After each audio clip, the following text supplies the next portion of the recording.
His Divine Grace A.C. Bhaktivedanta Swami Srila Prabhupada ki, ISKCON founder Acharya Srila Prabhupada ki, Vyas Puja celebration of Srila Prabhupada ki, Srila Prabhupada ki, Ananta Gota Vaishnava Vrinda ki, Namacharya Srila Haridas Thakur ki, Prem Soho Shri Krishna Chaitanya, Prabhu Nityananda, Shri Dvaita Radha, Shri Vasari Gaur Bhaktivinoda ki, Shri Shri Radha Krishna Gopinath, Shai Mukunda Radha Kunda Giri Govardhan, Vrindavan Dan ki, Mayapur Dham,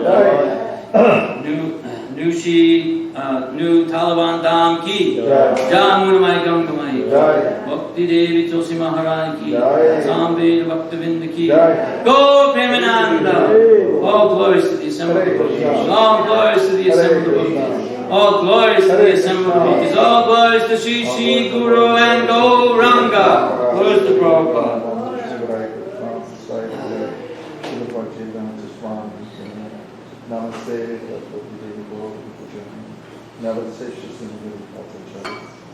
So I don't know who wrote the meaning of Vyasa Puja, but I was asked by the group to read that. This morning we read Prabhupada's prayer when he arrived in the Boston Harbor. You know, I don't know why I'm here. If you want me to dance, then make me dance. Make me dance. Make me dance. You're the puppeteer. Make me your puppet. So it was very nice. And okay, so this was written by Prabhupada. Very nice scholarly devotee, very poetic as well. And so I'm going to read. It's called the introduction. It's not the meaning of Vyasa Puja. Here's the meaning of Vyasa Puja. So I'll just start here with this. And I'm not really sure what and nobody's really told me is when Tejas is coming, and we're supposed to start talking, doing our own offerings before that, or how that's all working. So I'm just going to play it by ear. Well, I know because I heard Yogendra Prabhu say yesterday. What did he say? He said from 1 to 2:30, that's what we are going to do. Homages to Srila Prabhupada. And then at 2:30, Shubhag Swami Maharaj and Tejas Prabhu will take over, and then we'll go on till 4. That's what he said. Okay. So what time is it now? I can't see because the Gopal's there. 1:22.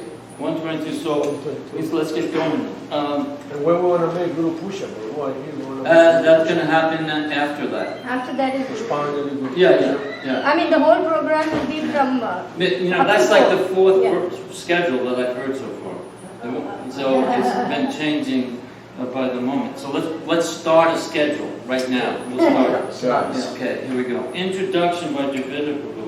In the Nectar of Instruction, can you all hear or? Yeah. Okay. Nectar of Instruction, Srila Prabhupada's purport to text 4, describing the 6 loving exchanges between devotees. He writes, and also if you feel more if you like, with those chairs, you can bring the chairs to be more like a little group here, get a little closer to one another, because seeing people against that sunlight, it's just like looking at a shadow. So here we go. So, describing the 6 loving exchanges between devotees, he writes, quote, "The International Society for Krishna Consciousness has been established to facilitate these 6 kinds of loving exchanges between devotees." End quote. One of those loving exchanges is, quote, "revealing one's mind in confidence." End quote. The annual Vyasa Puja book facilitates the confidential revelations of devotees' feeling towards Srila Prabhupada, written for the ISKCON community. And thus those who have written and those who will be the homages of Srila Prabhupada, to Srila Prabhupada, in this book are participating in the sweetest form of Guyam Akyati Pachitati, the confidential revelation and inquiry concerning our beloved founder Acharya. Here are some of the highlights to be found in the 51st annual Vyasa Puja book. Bhadranarayan Swami has written a moving summary of Srila Prabhupada's life in a few pages. After recounting Prabhupada's life of pure devotion, infused with his great determination and his willingness to undergo any austerity to serve the mission of his spiritual master, Maharaj gives a summary of Srila Prabhupada's gifts to all of us and the whole world. This must be an excerpt. And as amazing gifts were born out of the churning of the celestial milk ocean, by his churning of the ocean of ISKCON, Srila Prabhupada had given the world 108 temples. Many with significant deities. They're all significant. But many with magnificent deities. And especially, Radha come to a new Talavana. It says it right here.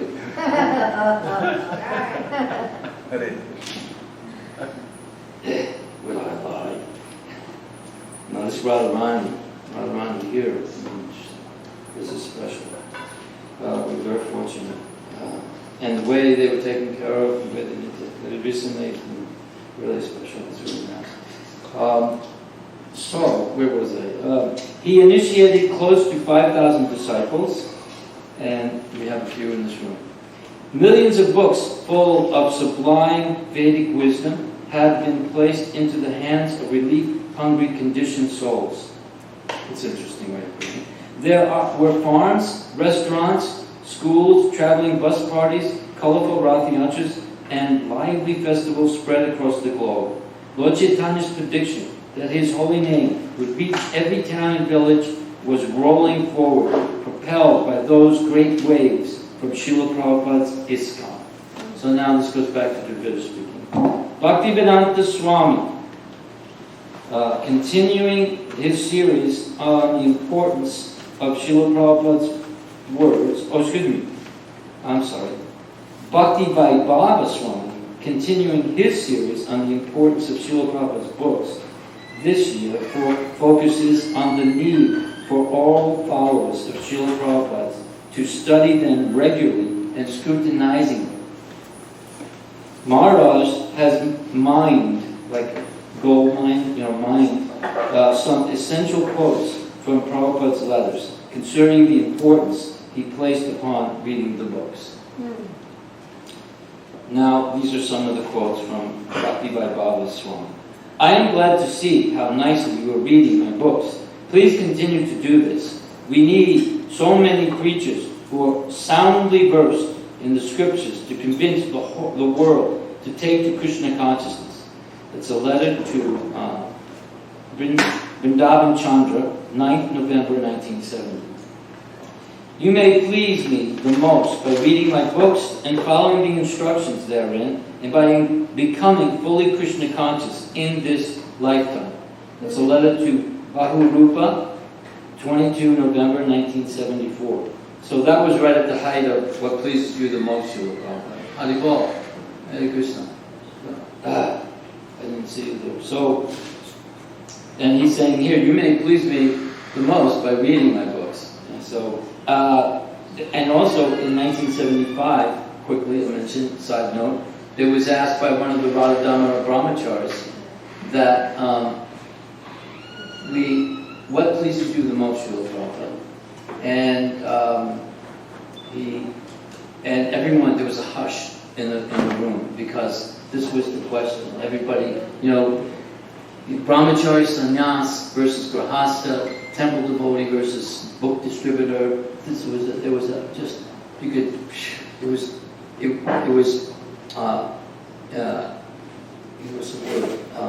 just the profundity of the question. There was just complete, it seemed like an eternity. And Prabhupada just sat there and had this huge smile. Like that woman Agarwal, Mrs. Agarwal said, his smile was oceanic. And he was just smiling. He starts to go, if you chant Hare Krishna, if you love Krishna, and everybody went, Harimo! Harimo! Because this was it. This was the pregnant moment, the pause. What pleases you the most, Prabhupada? If you love Krishna, if you chant Hare Krishna. So it was just, you can do it through cooking, you can do it through reading, you can do it through distributing, you can do it in so many ways. So the goal is to love Krishna, to chant Hare Krishna. So here we have, I have already answered the most important question, how to please Krishna. Here it is again. By following all the relative principles that I have given you, chanting 16 rounds, reading my books, scrutinizing them. Everyone must do these things. Otherwise, they cannot understand Krishna consciousness. That's a letter to Adi Kesava, 16 January 1975. Thank you for reading my books and appreciating them. Please continue to do so.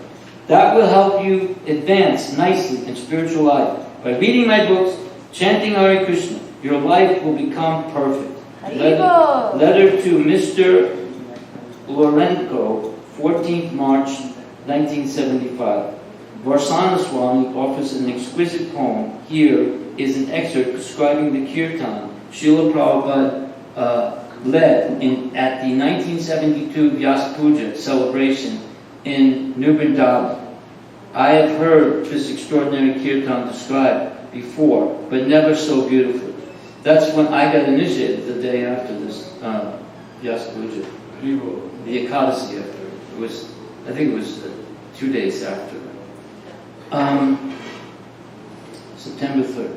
As you came before their lordships to offer your pranams, you began to lead the indelible kirtan, and the spiritual frontier emerged before our vision. Your ecstasy was contagious. Everyone was affected. Hundreds of eyes shed joyous tears. Hundreds of arms reached upward, undulating with grace. Celestial voices joined with ours. Songs of nature formed the chorus. Echoes responded from surrounding hills. I mean, you are New Vrindavan on top of one of the little hills, surrounded by all these valleys and everything. There was about 800 to 1,000 devotees, and not just devotees. There were also guests that came. Noontime sun, very high above, shone down to us to see. Faces beaming with newfound hope in brighter worlds beyond the sky.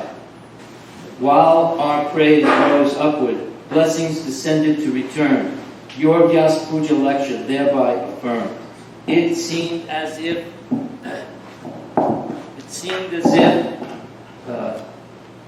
the heavens opened for the mellows of Vrindavan to shower upon us, cleansing the mirror of my soul from the dust of illusion, while subduing samsara's raging fire, awakening a taste for devotional life. And a euphoric feeling suppressing all comprehension, distinct from all worldly experience, immersed us in the ecstasy of unbounded joy, amidst a delicate assemblage of fragrance and warmth, color, beauty, luster, and rasa. This impression grows ever more vivid with the passage of time. I reflect on it often for inspiration. So now, that was the end of the poem, so now there's something for him to read. As always, we have some newcomers contributing this year, showing how Srila Prabhupada's mercy is flooding every corner of this globe. For the first time, we hear from the devotees of Managua, Nicaragua. Is that right? Managua? Yes, with the Gopika. Who wrote, once more we celebrate your transcendental appearance.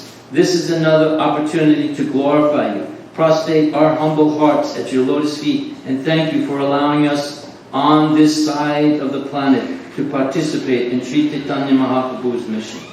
Another new voice comes from the devotees of Pattaya, Thailand, who wrote, although we were not able to be with your divine gaze physically, we feel very, very close to you through your books, your audio and video recordings, your pictures, and your representatives. We have no words to describe our gratitude for what you have done for us. Now, what we have to do is thoroughly learn the knowledge you have made available to us and strictly follow the path of Bhakti Yoga as you taught. Finally, our last new participant are the devotees operating the Bhakti Lounge at Johannesburg, South Africa. They eloquently write, your immense mercy, having touched each of our lives, we have come together, a group of African youth, inspired to share this same mercy of yours far and wide. Your love having shaped us, we attempt to serve Lord Krishna and foster love for Him, both in our community and to those who reach out to, and those who reach out to. I don't know what that means. We reach out to, right? We reach out to. Serving together, we grow together with hope that our impact in the world around us will be a true reflection of the values you have taught us, and that our efforts are pleasing to you. Thank you, Srila Prabhupada, for the insurmountable grace you have granted us. We pray We pray to become worthy dispensers of the same in this mission to spread the Lord's most merciful holy name. Finally, on a personal note, I would like to thank Kishori Devi Dasi and Rupa Sanatan Das for helping out this year with editing many of the offerings. Without their invaluable help, we wouldn't have made our deadline. Dravida Das, Yas Puja, book editor. So, I think we should just get right to, to the devotees' offerings. I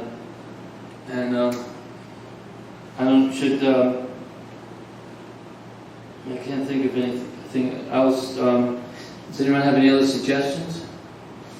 I think that's a good idea. Yeah, I agree. Yeah. So, Prabhupada's disciples, it doesn't, any follower of Srila Prabhupada who is inspired to speak and wants to do it right away, just raise your hand. But I'm going to just start going by the Prabhupada disciples. So, does anyone really want to speak first? Who's enthusiastic? Mohan Asini, because of your distributing Srila Prabhupada's books, and you have something prepared, so I think you should start. I think we can't lose there. So, thank you very much, and hopefully everyone will get an opportunity to express themselves. Yeah. I drank out of this water, but I didn't touch my lips to it. Am I supposed to sit up there? Yes, that would be nice. And so, I guess, I don't know what the time... You're full, bro. It's short. What? You're full. Yeah. So everybody can get, 5-10 minutes. No, I just have, mine's not that one. Okay. Sit there.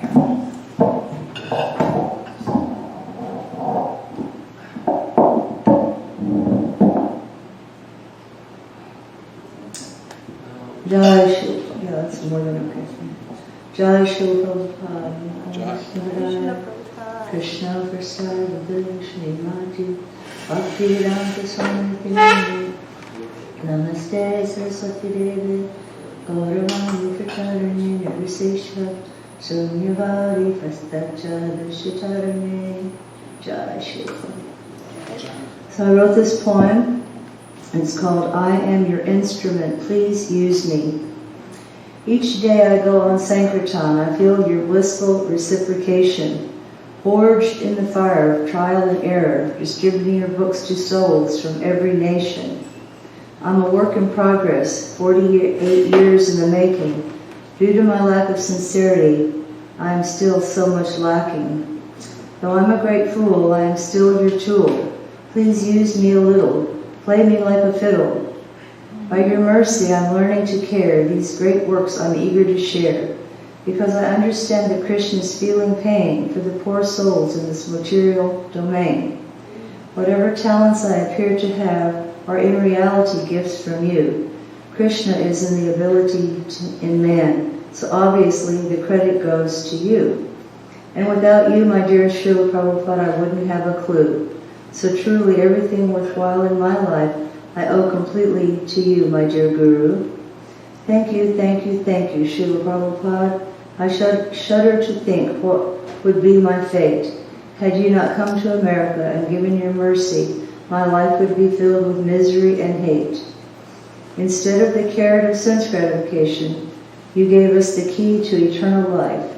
Beautiful deities, wonderful devotees, sumptuous prasadam, you've given to end our strife. And of course your books, which are beyond compare, and the topmost holy names, Hare Krishna, Hare Rama, chanting and dancing all the way back home, relishing every step of the way, performing Hare Nama. I owe everything to you, Srila Prabhupada.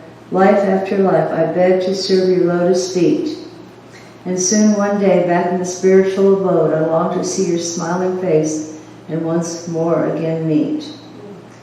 For your pleasure, I offer your books distributed for the year 2018, 772 Perfection of Yoga, 258 Perfect Questions, Perfect Answers, 373 Chant Be Happy, 2,918 Higher Taste Cookbooks, 118 Science of Self-Realization, 3,150 Self-Bound Gitas, 70 hardbound Bhagavad Gitas, and 165 Srimad Bhagavatams, in total 7,824 books.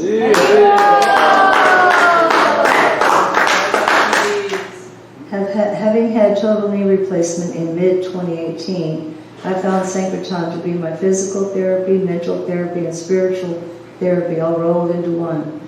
Thank you so much, Srila Prabhupada, aspiring to be your eternal servant, Mohammed Singh Das.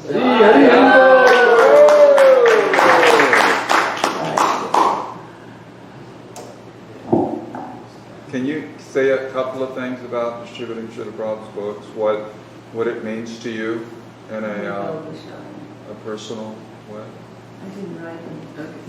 Anyway, I'm not very good about just speaking off the cuff, but Oh, okay. well, I mean, I can, like yesterday, I had a really sweet experience. Anytime I was distributing Bhagavad Gita yesterday, and if the people were not like rushing to leave, I would explain to them that the person on the cover of the book is the speaker, Sri Krishna, and I would say Krishna's name. And I said, and giving this book on this day is very auspicious because it's his appearance day today. So one father and daughter that I stopped, when I handed the book, the daughter accepted the book, and the father said, "Oh, this is such a nice gift you're giving my daughter. Her birthday, she's going to turn 21 at midnight tonight." Wow. I said, "What are the chances of that? You know, you're getting..." And then I explained how, you know, it's his appearance day at midnight tonight too. That was a special little treat Krishna gave me. I thought was Mercy. what are the chances of that happening, huh? But in general, and just being able to give people a chance to, even with Krishna consciousness, I've struggled so much. Even having all this mercy, you know, so we'll just speak of people who don't have a clue. So being able to distribute these books and give them the opportunity, I'm just praying that they'll read the books and get some benefit from them. Sure. And even if they just touch the book, they benefited. You know, and even if grandma leaves it in her upstairs in the attic and she passes on and her grandkids come along and say, "Oh, look what grandma was into." And then they read it. So you never know who it's going to end up for. You know? So it's certainly the most blissful service for me, and literally I would be nothing without it. That's what gets me up in the morning, and you know, I hope that's all. Hare Krishna. Mohammed Singh ki. Jai Prabhupada ki. So, Very nice. so Vedanta Crit, I just saw in this book there's a picture of the Prabhupada of Talavana I've never seen before. Really? Yeah. I'll have to look for it. I'll show you.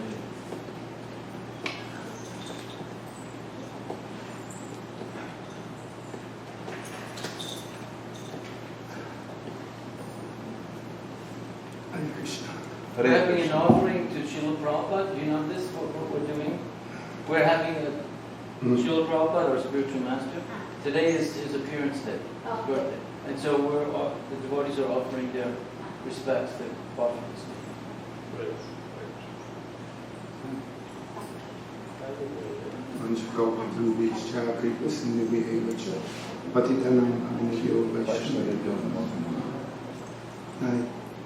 It's always an honor to try to say something on this glorious day of Srila Prabhupada's appearance. I had actually written this homage last year, and for some reason I think I was traveling, so I'll read it. And I may have given it to my wife to try to read, but I don't think it was done, so I'll just read this short offering. Dear Srila Prabhupada, please accept my humble obeisances at your lotus feet. As I reflect how you have spread Lord Chaitanya's mission in the glories of Krishna and Radha, I cannot help but think of how little I have done to assist you. At such an advanced age, you took so many risks to satisfy Bhaktisiddhanta Maharaj, your beloved spiritual master. His desire and instructions became your life's ambition. To your last breath, you were serving him. Please allow me to do some menial service for you to my final moments. Some of your parting instructions to us were to preserve what you had already established and to show our love for you by cooperating.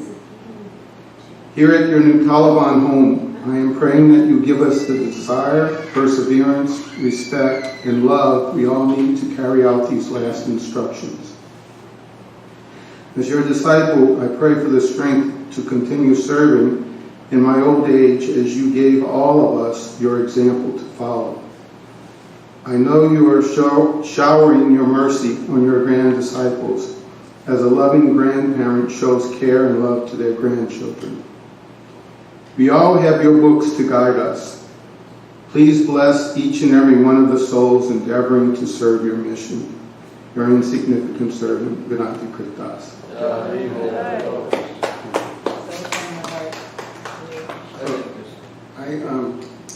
I had the great fortune of getting a Moments Association personally with Srila Prabhupada in 1975. And I was able to actually ask him a lot of questions.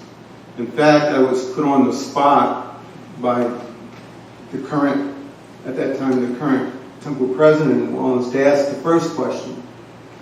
So I was very naive in a lot of ways, and not. Anyway, I asked Srila Prabhupada the first question in the darshan. I said, Prabhupada, should everyone move to the temples? Because if you were around back then, there was a lot of pressure if you weren't living in the temple to move into the temple. So I asked Srila Prabhupada this silly question, actually. Prabhupada's response was, what for? You know, it's such a crazy question. What year was that? 1975. I hadn't been going to the temple since, I believe, 72.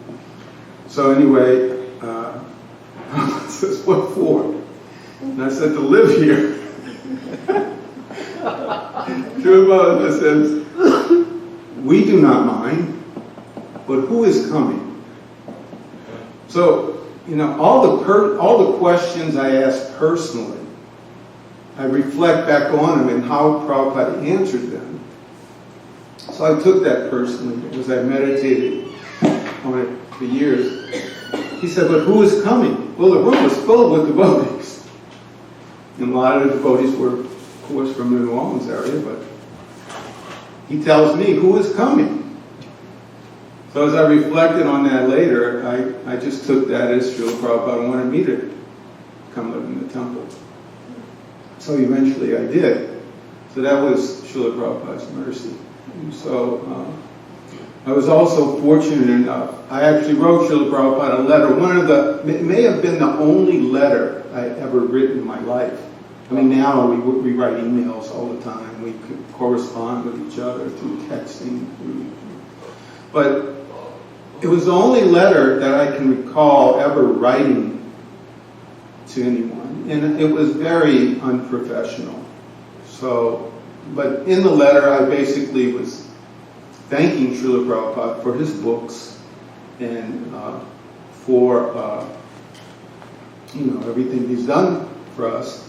And actually, to my astonishment, I never ever dreamt that Prabhupada, I didn't even know if he'd get the letter. It'd be mailed to India. Back then, everything was done by post with stamps. And so anyway, I mailed it off. Srila Prabhupada got it. And he answered me. And I have the letter at my home.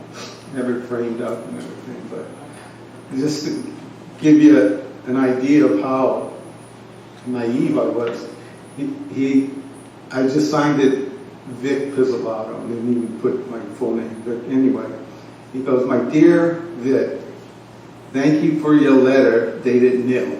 That was the first mistake. I forgot to date the letter. Thank you for your letter dated nil. And so, then he went on basically to encourage me, as Gokula was pointing out, to keep reading his books. And he said, and gradually you will advance in Krishna consciousness. So he thanked me for the sentiments I had expressed therein, and he said, go on reading my books, and gradually you will advance in Krishna consciousness. So the last thing I'd like to share with you was not so much in the darshan. I was able to ask so many questions and get Srila Prabhupada's answers, and I can reflect on those year after year and get more and more realizations from his answers. But the most profound thing I took from that darshan was actually an instruction he gave. And it was a simple instruction that I'm sure Srila Prabhupada gave literally thousands of times.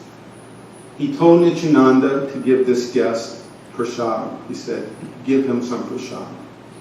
But it was the circumstances of how that happened and how that instruction actually happened. This individual was sitting behind me the whole darshan, and he had a turban on his head. But he was American, but I believe he was practicing some form of the Sikh religion. So he was asking Prabhupada questions, and he would formulate his questions in the way of, he would say, can you speak to us of this? So I remember he asked Srila Prabhupada, one of his questions, can you speak to us of love? Prabhupada immediately said, Krishna is love. And so anyway, I'm sure many of you have heard this story before because I've told it many times, but at one point in time, the individual, he stood up to leave. And I was sitting like right where Giri Prabhu was sitting from Prabhupada, and the individual was behind me. So I was very close in proximity to Prabhupada. And Prabhupada's tone throughout the whole darshan was very, you could actually tell he wasn't feeling well. He was sick, but he was speaking in a very kind of a low voice. And all of a sudden, as this individual got up to leave, Prabhupada said, where are you going? Really loud. I mean, no one moved. The individual stopped. And everyone, no one moved. And, the gentleman explained that he had a previous engagement that he was committed to and that he had to leave. So that's when Prabhupada turned to Nityananda and he said, give him some prasadam. But the tone of his voice, it literally gave me chills in a good way because it was filled with love. The way he said it was filled with so much love. You could feel, literally feel the love in Srila Prabhupada's voice. And that I can meditate day after day, year after year. Srila Prabhupada simply wanted to give us love of Krishna in whichever way he could. And he knew prasadam was one of the ways he could give us love of Krishna. And in fact, I believe there's somewhere in his books where he says no engagement is complete without the distribution of prasadam. So that instruction, I can literally still today hear his words, the tone of his voice filled with so much love and compassion that, and I encourage all of us to develop that love. That's what he was trying to give us, actually, that love of Krishna, that we can share it with each other and want to give that to every living entity we come into contact with, somehow or other. Give them prasadam, give them a smile, give them something that they appreciate you. Sometimes we don't realize how we are actually emissaries of ambassadors of Srila Prabhupada's mercy. And so if someone appreciates your smile, your kindness, they've started their Krishna service. Because we're connected to Krishna by the mercy of Srila Prabhupada. And that's very potent. So thank you so much. All glories to Srila Prabhupada. Hare Krishna. So we have Bushai and we have Leela. Yogendra. And Yogendra. You want to speak now, Yogendra? I'm tired right now. Somebody can just read and you have to put it in the Talavana. Would you like to read Prashad? And Uh, then do your own? yeah, I'll do both. Okay. Is that, yes.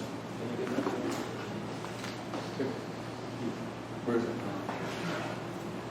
The Puja introduction or The new Taliban, the new Taliban. Oh, the new Taliban. Yeah. Yeah, John. Bruce.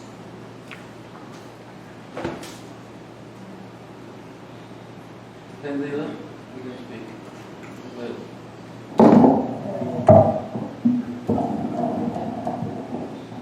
Namo Vishnu Padaya Krishna Shvastaya Bhutale Srimati Bhaktivedanta Swamini Tanamane Namaste Saraswati Devi Gauravani Pacharane Navate Shasanyavadi Pathachara Satanane Jai Srila Prabhupada Ki Jai! New Taliban Ki Jai! Srila Prabhupada's Vyas Puja Ki. Jai! So this new Taliban homage. Dear Srila Prabhupada, please accept our humble obeisances. All glories to your devotional service. I beg to offer New Taliban's Vyas Puja offering to you. Thank you, Srila Prabhupada, for serving the mission of your Guru Maharaj with absolute sincerity. You preached the message of Sri Chaitanya Mahaprabhu with great conviction and underwent all kinds of troubles and pains to deliver that message to the people of the West. You organized a society to teach the message and accepted disciples willing to follow your order. You led that society and engaged its members in assisting your preaching. You connected us to the Supreme Personality of Godhead and encouraged us to carry your message everywhere. You made us fortunate. Without you, we were immersed in an ocean of illusion, suffering birth, death, old age, and disease. By your potency, you cut our attachments and inspired us to pursue devotion. You left a legacy so large that your disciples and followers continue the mission with no end in sight. You deserve more praise than we're capable of offering in this limited space, and more documentation of your story. Still, we want to express our heartfelt thanks for and appreciation of your devotional service, your pure devotional service, which has delivered us from darkness, illusion, fruitive activity, bondage, and forgetfulness of the absolute truth. Your expert and masterful movement and leadership in this world saved us from all of the above and more. Thank God you didn't abandon us. In fact, you even taught us who God is and what His life is like. Furthermore, you enrolled us in His service as your servants. Consequently, the opportunity to again love Krishna arose by your mercy. Your books became our televisions, radios, magazines, and newspapers. They cleansed our brains and kept us from going insane. They made us devotees and scholars in the line of Sri Chaitanya Mahaprabhu. What a masterful writer you are, all the while allowing us to do the editing, publishing, purchasing, distribution, and translating into many languages, continuing the same publishing process in those languages. You are the greatest souls in our time, for you are delivering the earth from demonic behavior, as Lord Krishna did 5,000 years ago. What more can be said? You are truly a powerful touchstone, purifying all. On the day of your Vyas Puja, we fall at your lotus feet and utter a rosary of thanks that you are the person you are. We beg you to always accept us humble disciples. Thank you, Srila Prabhupada. Your servant at New Talavana, ISKCON, Mississippi, USA. Written by Yogendra Vandana Das. Ki Jai!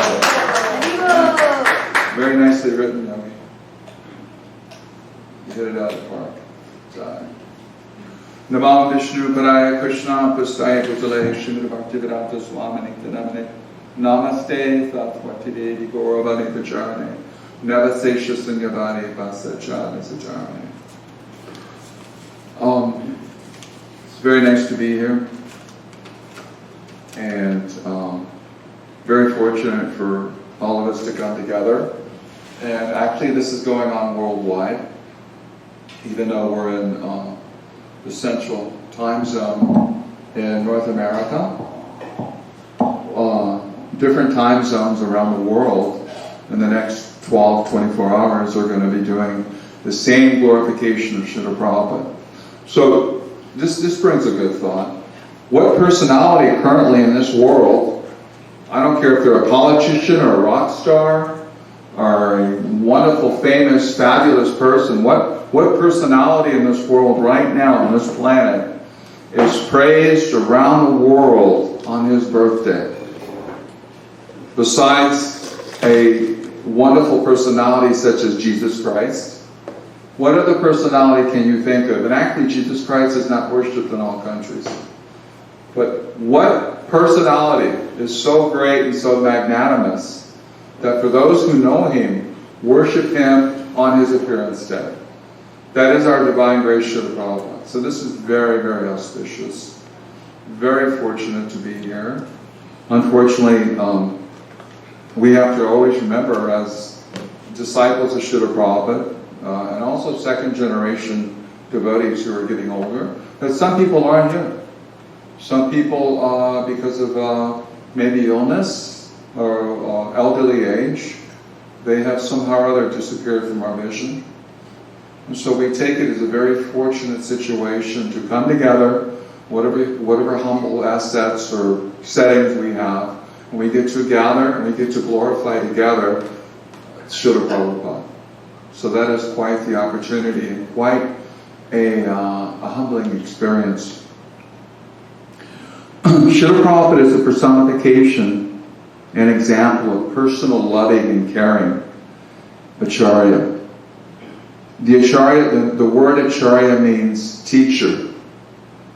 The founder Acharya is a separate title. The founder Acharya is the original teacher. The original teacher. And of course we can look at the Gaudiya Madhva Sampradaya, and we can look at the Guru Parampara.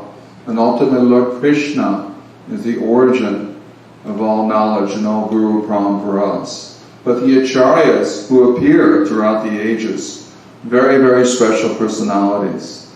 So Srila Prabhupada is the founder Acharya. He started the Hare Krishna movement. He is the father, the original seed-giving personality of ISKCON. Srila Prabhupada is a personification of love and caring. What is that story that really struck us and stayed with us for so many moments of remembering of Srila Prabhupada's compassion? What is that story in November 1977 when Srila Prabhupada is facing imminent departure, and our wonderful godbrother, who had the good fortune of being Srila Prabhupada's personal servant, Shruti Kirti at that time, he always dreaded going to India. Because you're traveling with Prabhupada, you're his personal servant, you know you're going to go to India. So whenever Prabhupada would tell the devotees, I'm headed to Bombay, or I'm going to Mayapur, I'm going to Vrindavan, Shruti Kirti would, oh no, I can't do this. Because he'd always have to suffer. He'd always get sick in India. So Shruti Kirti was very sick in India, and this is during Prabhupada's last weeks on this planet. And obviously Prabhupada knew what was going on. His personal servant wasn't available to serve him, and he was always inquiring, how is Shruti Kirti? Is he being taken care of? Is he being provided for? How is his condition? And Prabhupada is talking like this, inquiring about his personal servant who is going through some type of temporary discomfort And because Prabhupada's heart is so pure and so large and so completely beyond his conception, any misconception of the body, his focus of compassion and love is on his disciples. So here we are in 2019. This happened in 1977. And we can still contemplate and remember these pastimes of Srila Prabhupada's magnanimous love and caring and affection for his disciples and for all devotees. You know, we're really lucky being Prabhupada disciples, but we haven't purchased the corner of spiritual life. We were lucky because we happened to be at the right time, at the right place, when Prabhupada's pastimes, when Prabhupada's physical appearance was occurring in the Western world, or in India.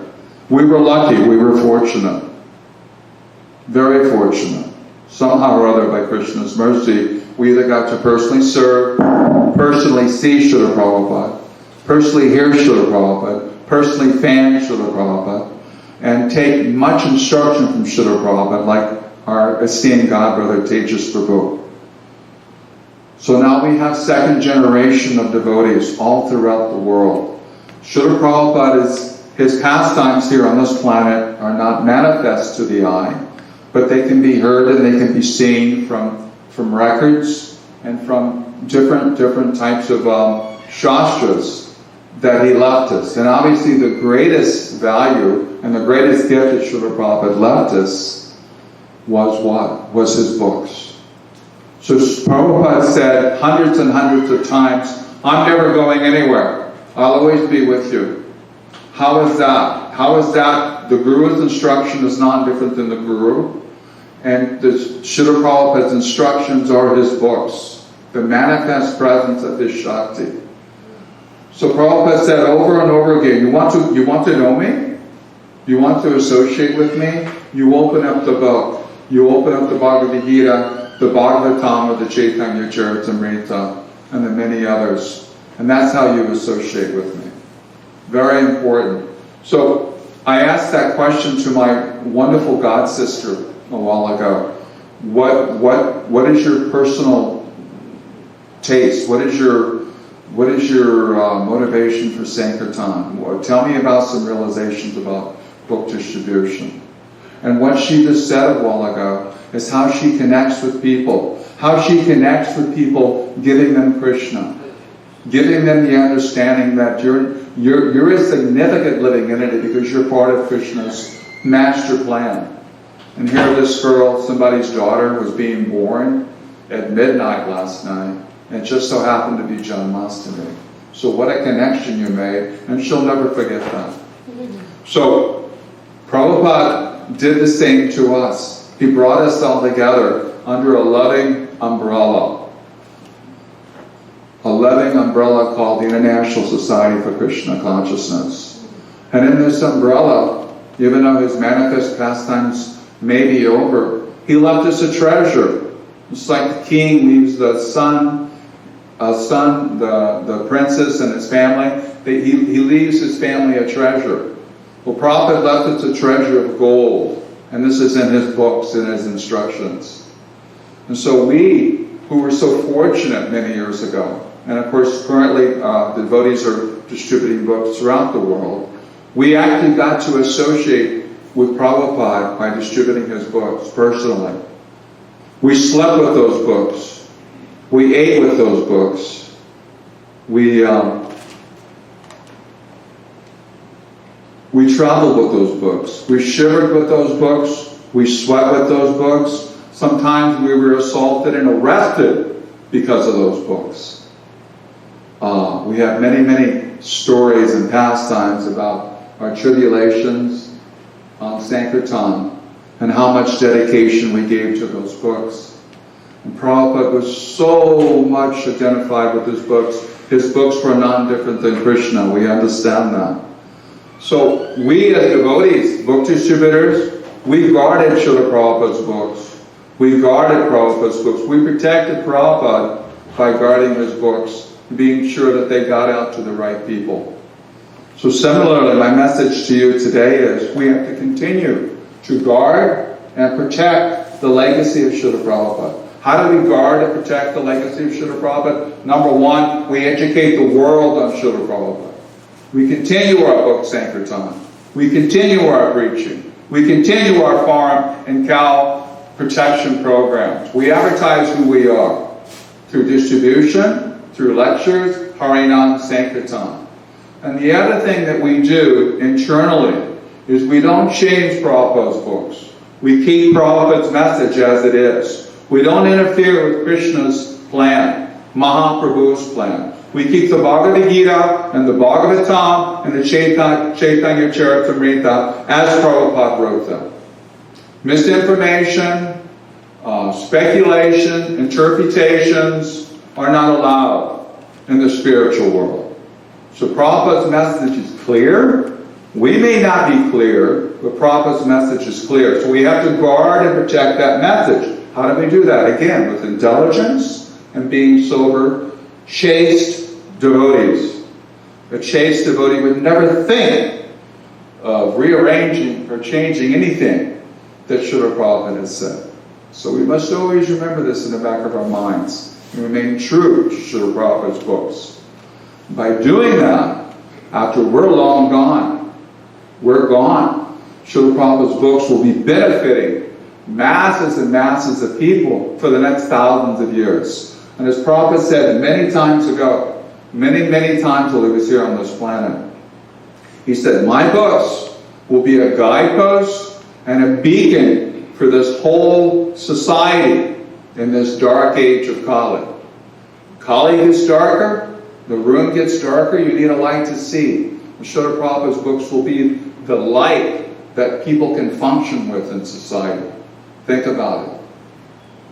We're a little bit far from that situation right now as we speak, but we're speaking for the future. So let's think about Prabhupada now and how we all have a personal relationship with him, regardless if we're taking initiation from him at all.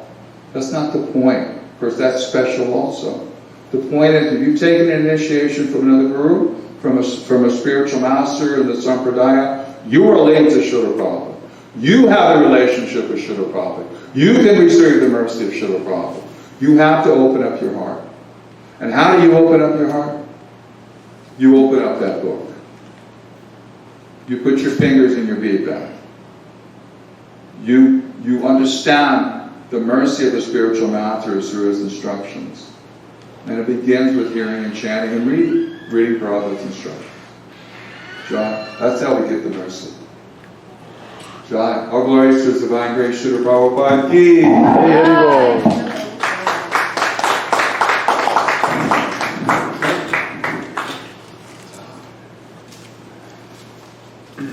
want to say something, Mother Mohan?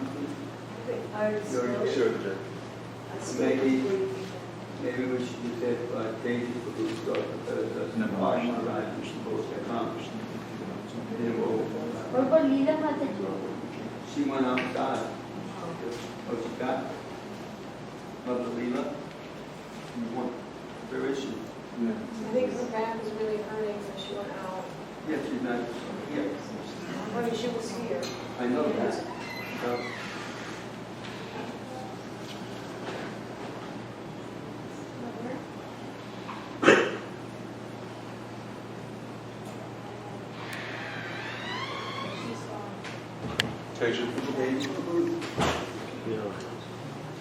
Very go.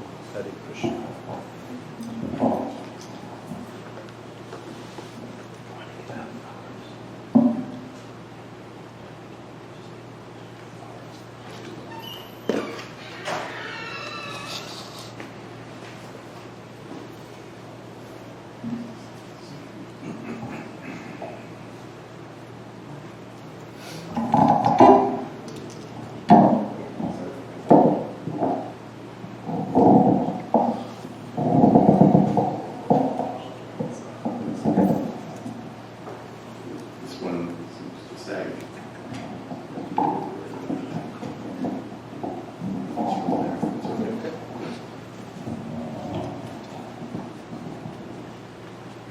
Is this too loud? You can turn it down just a little.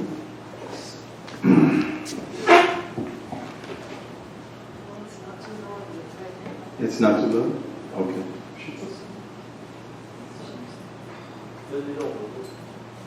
It's up to the devotees if They it's said too it low. was fine.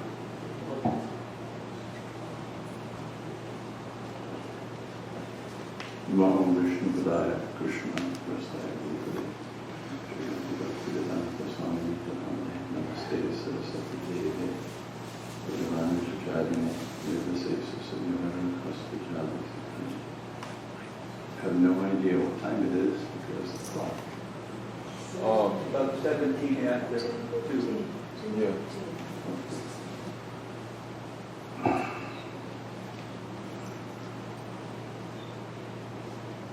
So my contemplation of my service during such offerings is to try to look at the person Bhagavatam. There is two Bhagavatams. One is the Srimad Bhagavatam, which we understand from scriptural talk, is the literary incarnation, as Srila Prabhupada put, of the Supreme Personality of Godhead. And the second form is the personality who is perfectly in harmony with that Supreme Personality of Godhead. That's prasad. Oh, here. Okay, I just not sure. You should have said this all prasad. Sure. Yeah, no. Smells good. Yes, I can understand. Sorry. In the circumstances, since we're going to do. Yes. So, I'll just give a preface to my situation in relationship to Srila Prabhupada. If I'm trying to get to the point where I have enough energy and finish 2 books, one of which is called the Captured by Love, which describes the experiences I had, both in Krishna consciousness, because that has to be the background to understand the main point of Srila Prabhupada personally taking charge of spiritual training for me. And second, with that, which is not the primary focus, but helps to understand being with Srila Prabhupada, is his establishing a personal relationship to me, which I had not wanted to have. I did not want to be in Srila Prabhupada's presence. So there's going to be a less toned down version that doesn't give all of the ride that you get of the good, the bad, the horrible experiences in the beginning of ISKCON, all of which have a purpose to put forward. There will be a toned down, which is called the reluctant disciple. So it wasn't that I didn't want to come inside the Sampradaya. Of course, Krishna had arranged that before I left India, I didn't want to go to India, but I was taken to India.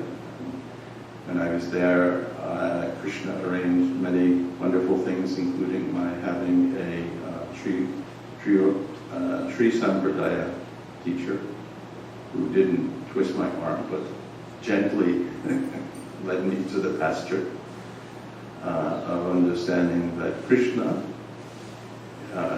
is the Supreme Personality of Godhead.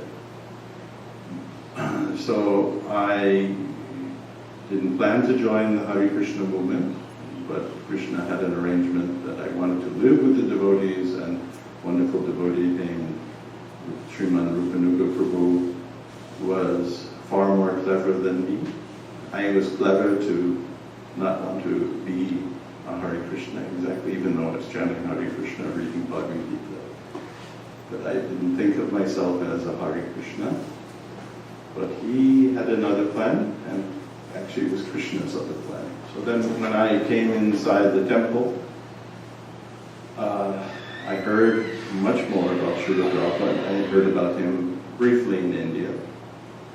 And before ISKCON, my conception was a more traditional Indian conception, is that the Bhagavad Gita, the 34th verse, which I read almost every week for many years before ISKCON, is that one should find out a self-realized soul, a person who, Tattvadarshi, someone who has seen the truth, someone who knows the Vedanta, the end of wisdom, knowledge, and also specifically the Vedic literature. And then the concept is sevaya, that one serves that person, and the concept that is more common in India, especially in the Ramanuja Sampradaya and Madhva Sampradayas in villages, is that you assist that person physically.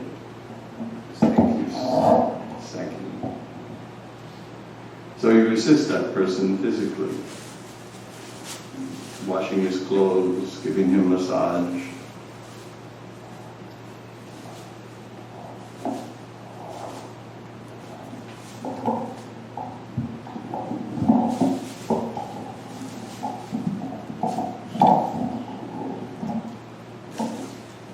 Giving him massage like that. So that I was actually preparing to do. I had prepared before I started this process. But then when I came to ISKCON, there was big news that that is not the superlative way of getting the mercy of the spiritual master. And the superlative way wasn't Vapu Seva, but it was Vani Seva. So then I could glean from my own perception that this person was an extraordinary personality. Srila Prabhupada would definitely hit me with his cane, that handle part of his cane on my head very hard, but I can still say it, is that, on the level of Sripad Madhavacharya. And I always dread that I'll get the cane one day for saying that, but it is a fact. This Prabhupada is very humble. So I didn't want to avoid seeing him, but he arranged that I should come to India, and then he arranged that, and I'll tell you that entry to the rest of what I'll bring up today. So I had this in my mind, and then Srila Prabhupada asked me to come to India. I might have told this before, but it's good to repeat it again. So I thought at all costs I should avoid becoming familiar with this person. If I see him, that's very nice. He's a super wonderful person.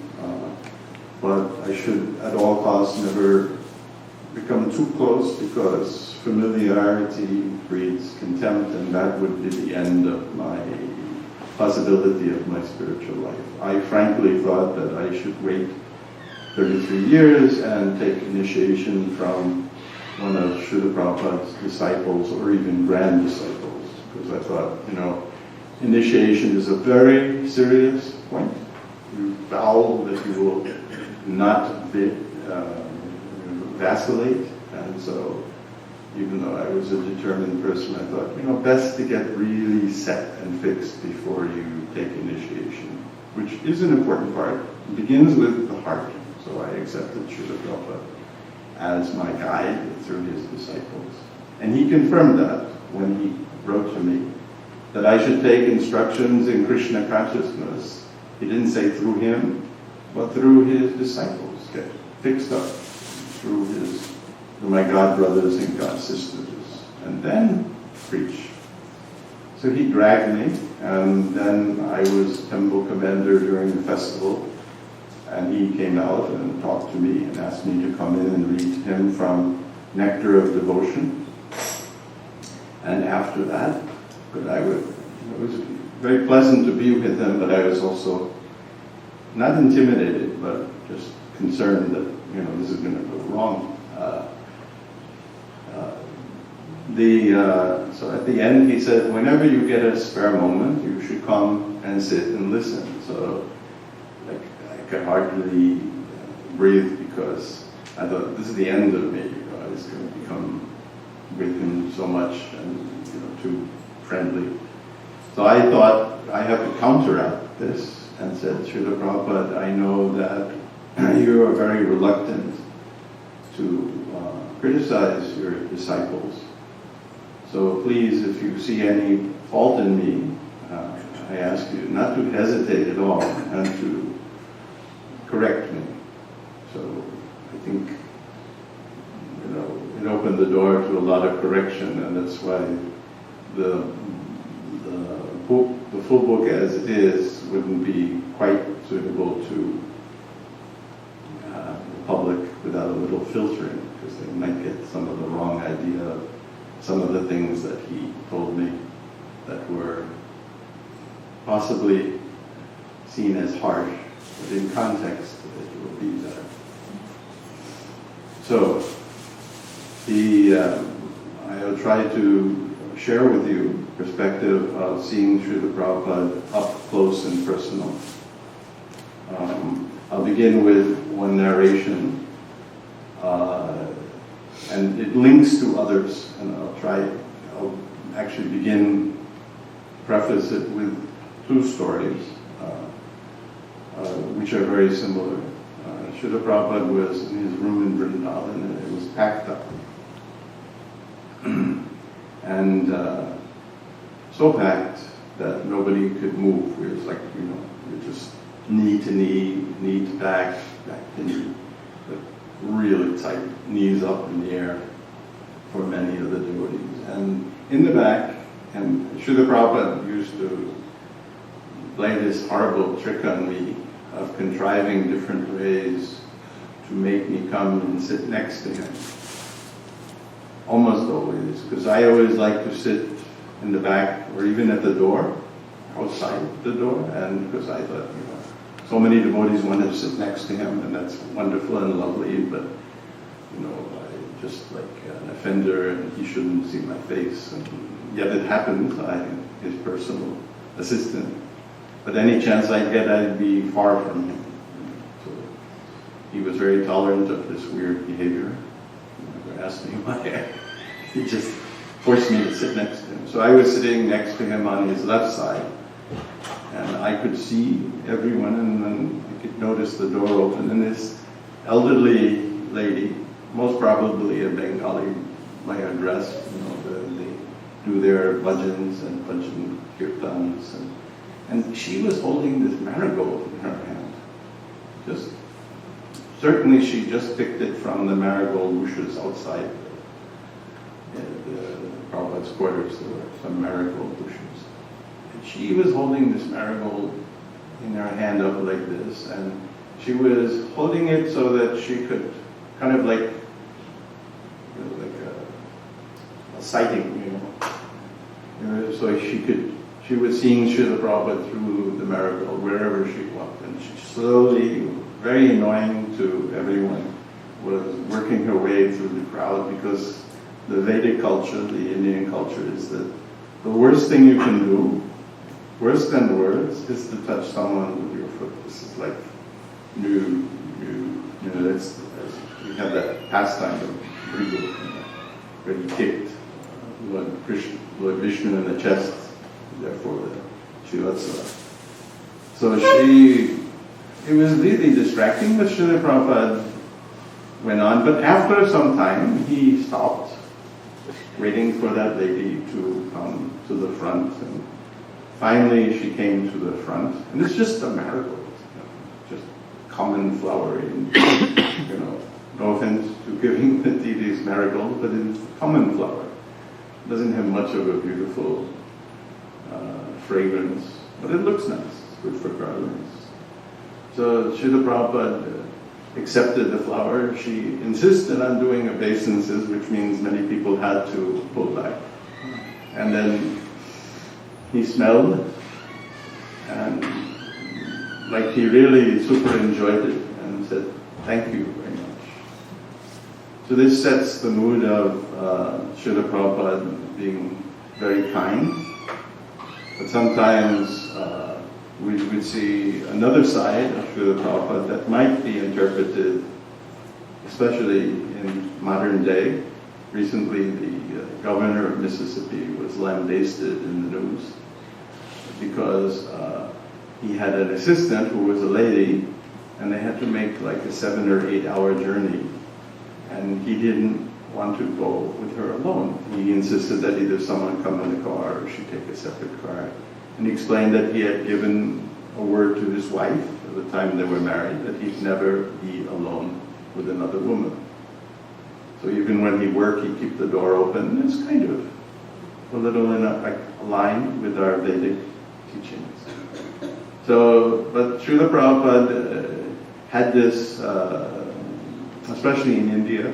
In America, he had to be a little less forthright about establishing the standard, although most of the Matajis, they accepted it. Actually quite willingly and enthusiastically, many of the things. But he wasn't quite so rigid. But with his sister, Pichima, he was so rigid. Sometimes I'd be near them, and I would always be sitting far from Srila Prabhupada, so I'd sit in Srila Prabhupada's servant's room in his quarters in Vrindavan. So I could see everything, but still be a little distant. My strange desire to always be distant and reserved. So then one time, everyone left. Srila Prabhupada couldn't quite see me, or I was in the other room in his calculation. And the only person left was his sister, who, they grew up together and they spent so many encounters together. And Srila Prabhupada said, "You have to go now, because we're alone." And she said, she protested, "But I'm your sister." He said, No. This is Vrindavan. A sannyasi alone with a woman, they will criticize. That will not be good. He says, if they criticize me, then they'll not take this movement seriously, so you have to go. And it was just difficult because she was crying. So I came out and sat there and kind of solved the situation, but still she left to do some cooking. So this contrasts with another event. It was in Delhi. We had an upstairs flat that actually was the women's ashram. And in the front room, there was a hall, and then there was one room off that was my wife's room and my baby daughter Tejasini's room. So when Srila Prabhupada was there, the women would accommodate and kind of go in other places. There was a few rooms in the back, and we gave Srila Prabhupada a separate part. It wasn't huge, but it was enough so Srila Prabhupada had his own separate section in his own separate bathroom. And the women would accommodate to keep, give him his space and privacy. But Prabhupada was in the front hall, and there was a couple who had come from America. I could not tell exactly because they didn't exactly identify, and it was hard to tell from the conversation whether or not Srila Prabhupada had met them before. But Srila Prabhupada was always very congenial and very convivial with everyone. You could never tell. Sometimes you'd meet someone and you think, my goodness, he's known this person for centuries. He would be so convivial and friendly. And they would talk so many things that you think, oh, they must know. So there was this couple. And I noted that, because especially in India in those days, for a person like me, to have my kurta pressed, for those who know this kurta, I think everybody knows kurta. And it was a brand new, very nice, cream-colored silk kurta, and his dhoti was so immaculately white and pressed, starched, and she was wearing, very nice story, you know. So a little hard to keep that up, you know, in the ashram life. The Srila Prabhupada was talking to them, and the first thing he said, "Oh, your wife looks so nice in her sari." I contrasted that in my mind. You see, this person who is so strict and austere, and like, there are at least 100, 200, 300 times that I saw different times. I'll bring up another instance after, that Srila Prabhupada was really strict about this, you know, men, women, what you should say. But, you know, he treated this lady like his granddaughter. And then he said, "Oh, and you look so nice in your dhoti," and they had their conversation. So then I could kind of guess where they were from, Laguna. But then Srila Prabhupada, in the middle of talking to them, he asked his secretary, or he asked his servant, it might have been Srila Kirti, to bring a letter, he said, that had recently been written to him from someone in Laguna. So the letter went like this. Srila Prabhupada was listening, we were all listening, and I was watching the three of them looking at each other. I had positioned myself so I could see the interactions. And Srila Prabhupada was looking at them both back and forth in their eyes throughout this rendition. And it went like this, that this person was writing. It wasn't clear if he had written before, that he was struggling with an addiction, marijuana. And he was, you know, addicted to it. And then he'd be with the devotees. He wasn't living in the ashram, and sometimes he would live in the ashram, and then he'd struggle and try to control himself, and then he couldn't take it anymore, and he didn't want to be offensive, so he'd go away from the devotees or leave the ashram if he was living it. And then he missed that very much, and the whole letter went on and on. He missed that very much, and he'd go back in association with devotees, and then he'd become overwhelmed with this desire, this addiction, and he'd leave. And it went on. It went on and on and on. And he was pleading for help, you know. He was pleading for help. So Srila Prabhupada looked at these two persons who were curious, you know, what would happen, and said, Srila Prabhupada's conclusion was, just see how he's struggling for Krishna. Just see how he's struggling for Krishna. I can relate some various things to this, and in my book that's what I do. You have to read it many times because I see everything, try to take Srila Prabhupada from a 360-degree angle and see him in many different circumstances which are varying, not just that they're opposite, but they're varying. So this was an early encounter with Srila Prabhupada. He had come, not sure where from, maybe the United States or Hong Kong, and he was going to go to Vrindavan for the very first, for the Nectar of Devotion classes. It was really our first real, we had been to Vrindavan before, the year before, but it was brief, and Srila Prabhupada had shown us the Raman Reti land, and then after that, the construction and beginning of the temple started. This is Srila Prabhupada's coming back, and some quarters had been built for him in above, in the upper floors of Radha Damodar temple. So he was daily, this was in the Radha temple courtyard, and he was daily giving talks on the Nectar of Devotion by Srila Rupa Goswami in front of the Stapak of Srila Rupa Goswami, the Samadhi. So, oh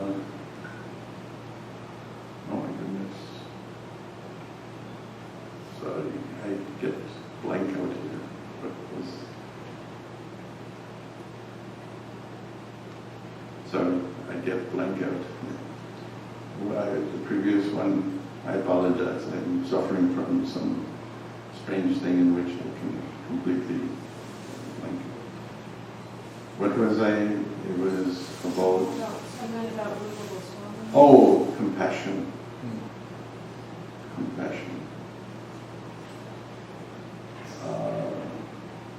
Sorry. Nectar devotion classes.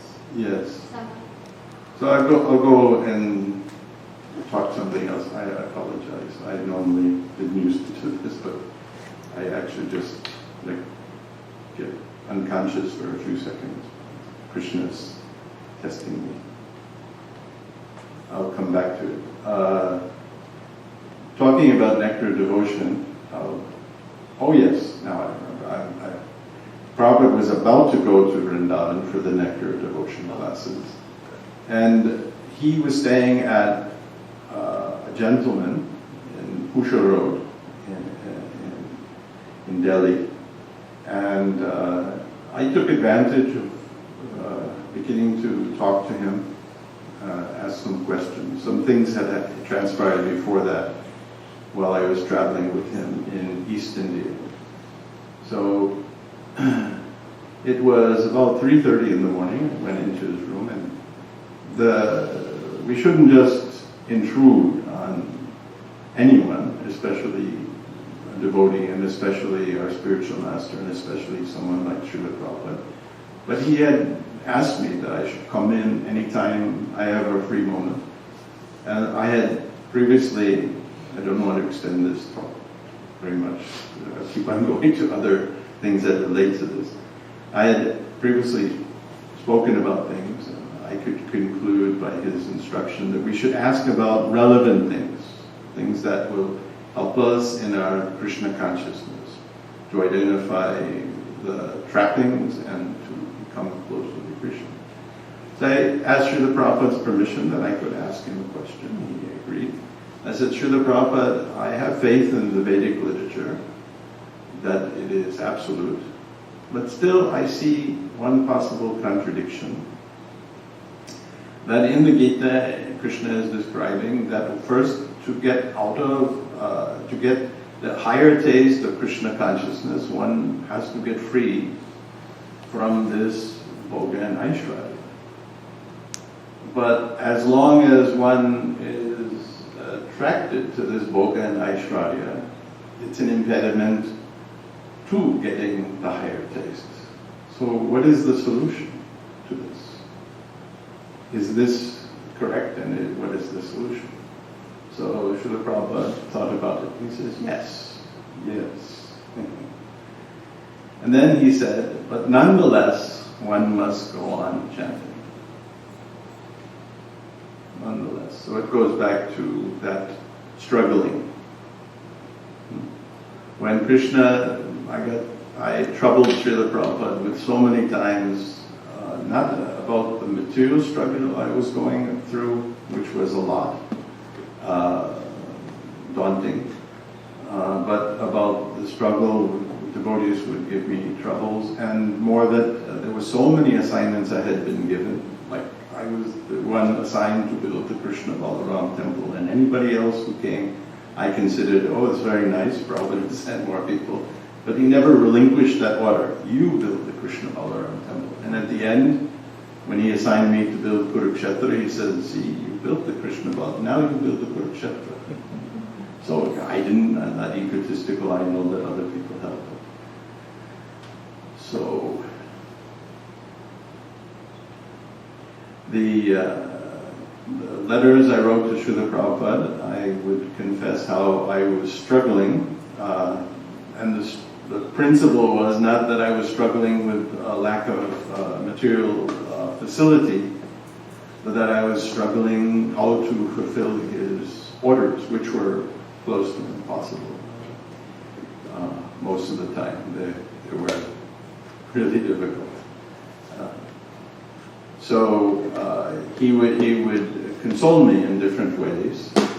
And there was one letter that he had written to me, and the gist of it is that when the struggling will bring us the attention of Krishna.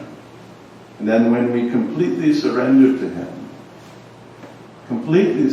him and depend upon him exclusively, then Krishna will provide what we need and more.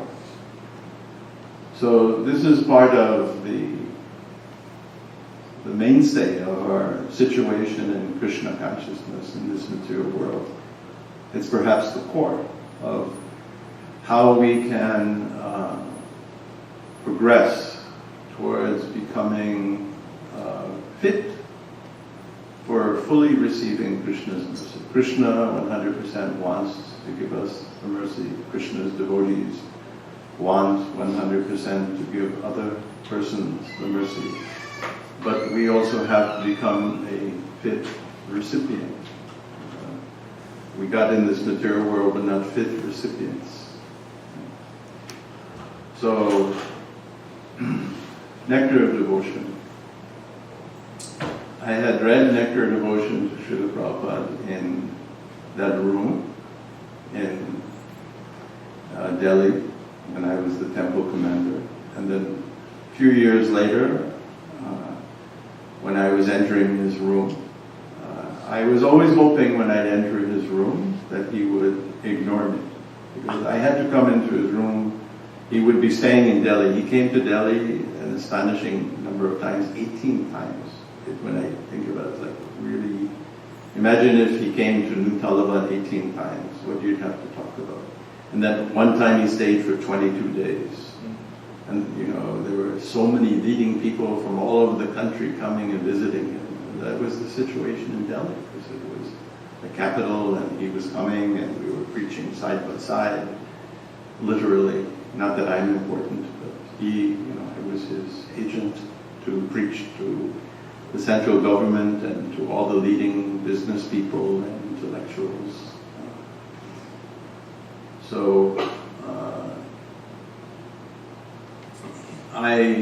He had asked me to come in his room whenever I had a free moment. And then I had to come for so many business. I was the BPT trustee and I was managing endowment accounts, many things. So I'd come in his room. He was staying with us in Delhi. And I came in and I was so happy. He was reading a book. He was leaning forward, just reading that book. And he didn't seem like he noticed I came in the room. So I was very happy. I could just be there with him. And he could be ignoring me, which is nice for me. You know, I don't have to feel like, what am I doing wrong this time? Although he never really treated me that way. I just thought, I'm so fallen and horrible person. You know, this is the greatest person. So I was happy, you know, I was watching him and I sat there for quite a time and he was just reading that book and I was thinking, what is this book that this person was so entranced? What is this literature? Who has written this book, you know? Then I could kind of see, as he put it down, that it was Nectar of Devotion. And it caught my mind just for a fraction of a second, you know, that, you know, he's reading his own book, you know. Of course, I knew this, I had seen this. He loved to hear readings from his book. There was no egotism in him. There was no narcissism. People were full of narcissistic people in the forefront of society. They're the only one. I won't go into it.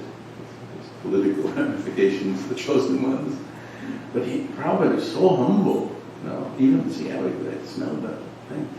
So he looked up over his book and he was putting it down, and he says, "I could not have written this book." No elaboration. Shruti Kirti Prabhu talks about similar situations with the Krishna book and a little bit more vivid description. So Srila Prabhupada, he was benefiting, the way I can extrapolate it here, and give a purport on it.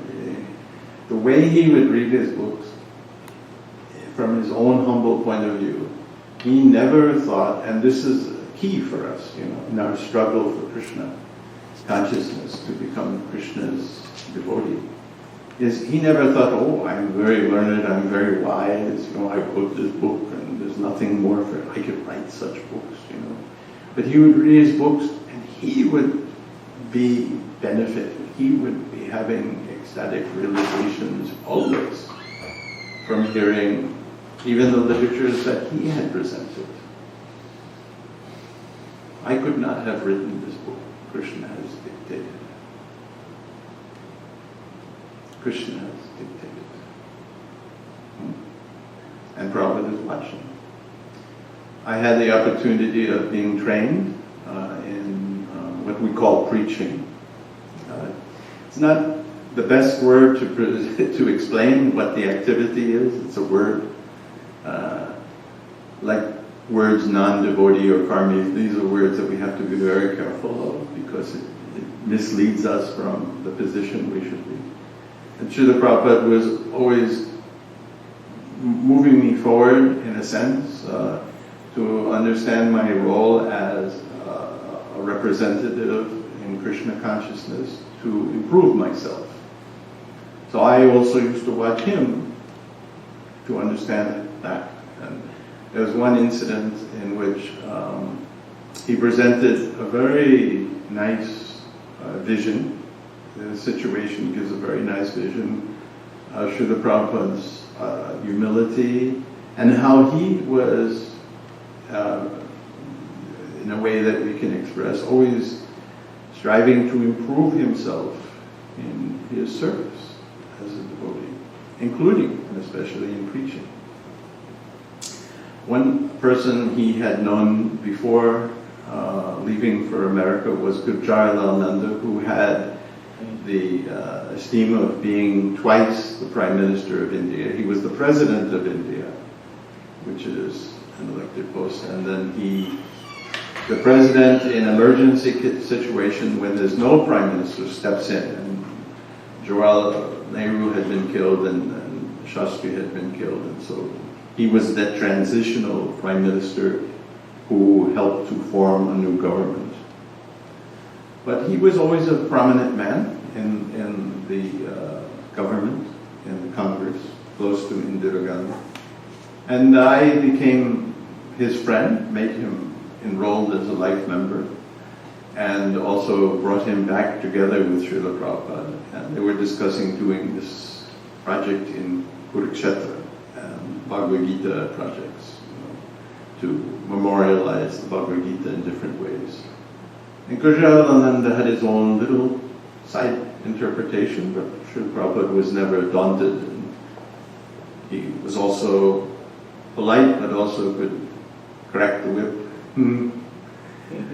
But carefully, expert. We should not think that we're so expert that we crack the whip and destroy someone's spiritual life. So Srila Prabhupada was preaching, and always, Srila Prabhupada was so enthusiastic in his preaching. He just like, one time he was so sick in Vrindavan, I mean, it was incredible to see how sick he was. He had no energy. He was just vegetating, Hare Krishna. And then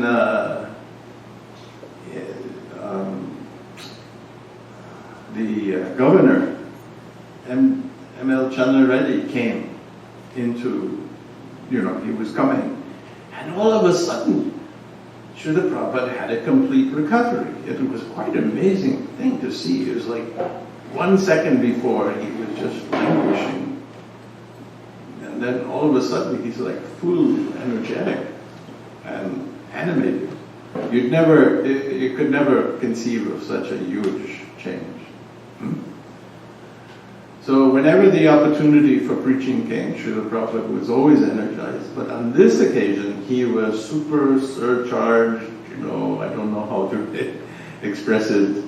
I like, whoa, I was just watching, because I'd always tried to sit in a way, because I had to be in the room, because I had brought Nandaji, and also it was Delhi, so I should always be in the room when anybody is there.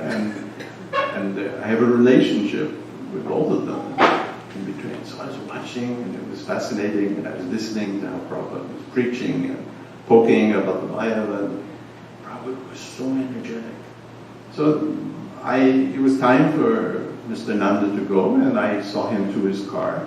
It's the proper thing to do. You don't just say goodbye, you should see someone to the car.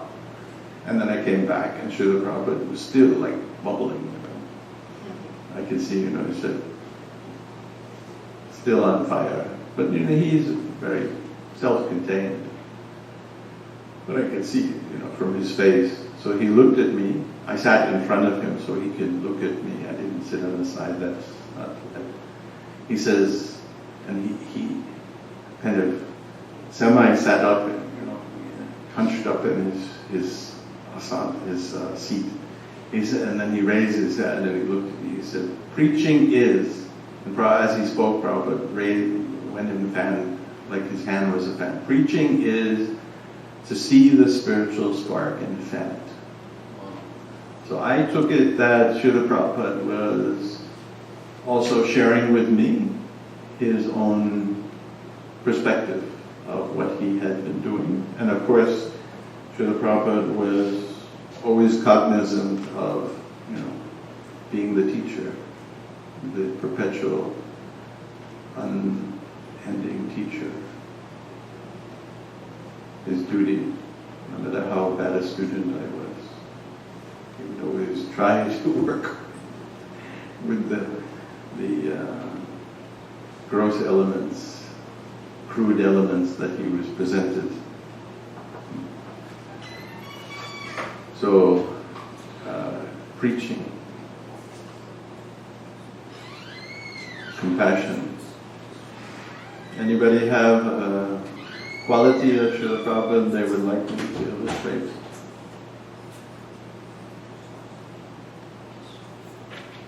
Did Subhag Swami come to the Lakeshore? Yes, we'll be here momentarily. So we had some common Subhag something. Yes. So I'll just tell something short from this.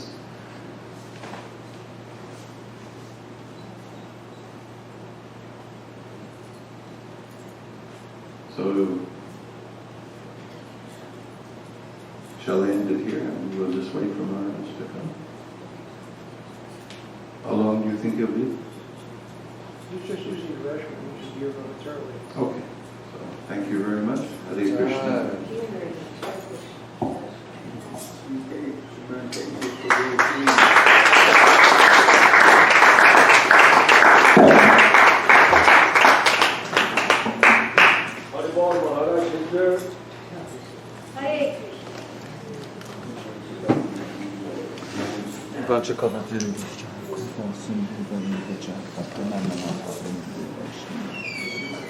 Perfect. Very nice. It's hard because I don't know how long. Yes. No. That's good.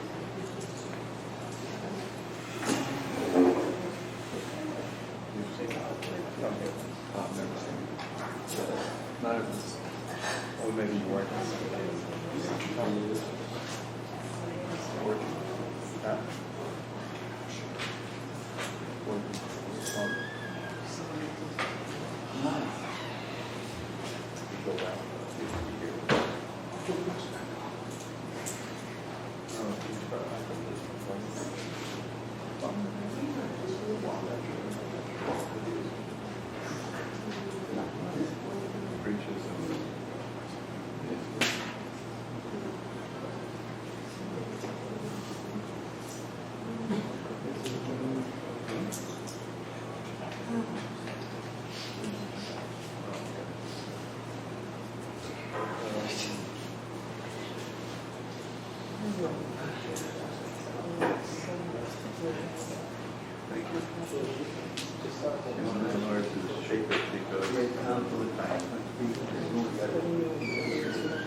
All right, up front.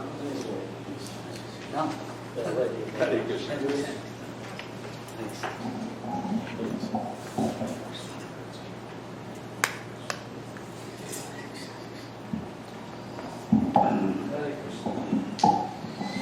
they all spoke. They spoke. Yes. Huh? Yes.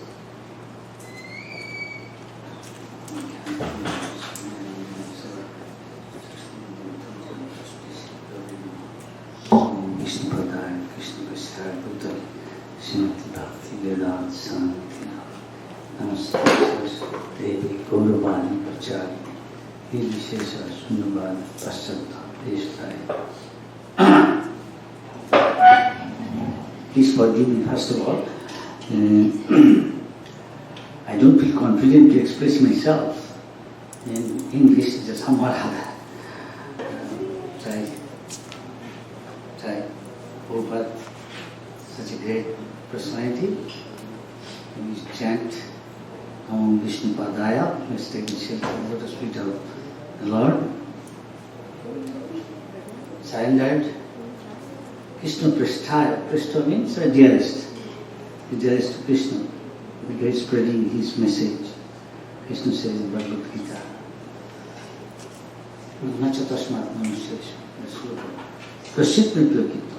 Nobody is so dear to me than one who preaches this teachings of Bhagavad Gita to others and deliver. And Vaishnava, the paradukha the feeling for the suffering living entity and always thinking about how to deliver them. Just like Prabhupada mentioned about Chaitanya Mahaprabhu's pastime of Vasudeva. And Vasudeva will tell that, my dear Lord, this whole world is suffering, whole universe is suffering, why don't you deliver them all, take it back to Godhead? I will take them. All their suffering, all their sinful activities, reaction, I will take them, I will suffer. This is pure devotee mentality, his consciousness. That's why there are Kotishwar Imam. Kotishwar means in millions, hardly one you can see like that. Pure Vaishnava. Of course there is degree of purity. We are now making many pure devotees. There's Panchapandav, like Mother Kunti, Draupadi, so many others, Vidura, Vivishal. But still now, Lord comes, Lord's devotee comes to deliver the world. Chaitanya Mahaprabhu said, there are so many universes, one universe you deliver, then it will be filled up just like a jail. So like that, there are so many universes. There can be a sack full of master seed, each master seed like one university. If one master treats all the universe, all the people, all living entities you deliver, what about others? Anyway, you are a pure devotee. Krishna will fulfill your desire. All will be delivered. But you don't have to suffer. Krishna thinks of his devotee. So here is Prabhupada. This is one of the Harvey-Cox, or who I forgot. Something like that he was telling about Prabhupada. 1 in a million. Again, he said how rare a pure devotee Prabhupada is. How fallen we are, one insignificant, sinful. How could he assess Prabhupada's his glories? He can. But to purify ourselves, we can say how, what reminiscences at least, whatever comes in my mind, how Prabhupada trained his devotees up and his all big leaders who did so much. That one day in Bhakti Siddhanta Saraswati Thakur, his Guru Maharaj's disappearance day, he was telling, which I often remember, over one moment in his lecture, telling, stopping and little emotional, overhelped. When he was telling, look, I came here, no money, no shelter, where to go, I don't know. When I was landing in first near maybe Boston, received by Jaladut from Jaladut, the first Indian preacher, Vaishnava here. And on suitcase, I remember Prabhupada telling me he has got a tiffin carrier and some flat rice. He doesn't know people might be eating meat, where I will get all stuff which a Vaishnava should eat. so humble, and getting up, he doesn't know which way to go. When somebody is coming to receive all these things. So humble. And before that, he was writing some poem praying to Krishna, Markine Bhagavad Dharma, Krishna, Tava Punna Habe Bhai, E Punna Koribe Jabe, Radharani Khushi Habe, Polito Matai, something like that. Very humble way. He is praying to Krishna, telling about Radharani, telling how these people are in Ugra Karma, big skyscraper building, big structure, big car, big road. Who will listen to me? Who will listen? Then in a mood of so much passion, one can hear who is in a mood of goodness, Shuddha, he has got some Shuddha, he has some eagerness to hear. So, Prabhupada gradually praying to Krishna. But you are a mystic greatest. You can do so many things wonderful. You are Rupa Crown. You can never think of. So I am no qualification. Prabhupada was ending the prayer. I have no qualification. So I have given a big stand, big title, Bhakti Vedanta. You can complete it. Simply, if you show desire, bring from my mouth something, from my lips, so that they listen with rapt attention, devotion.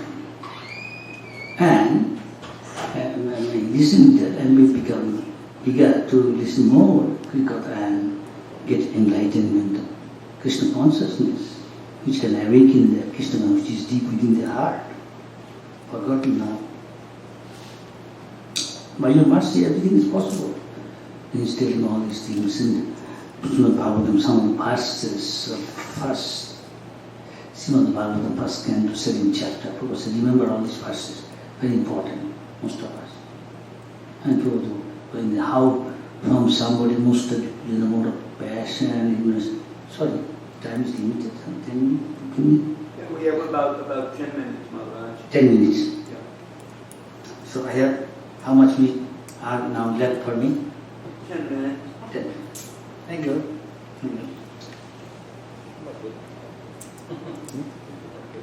Thank you.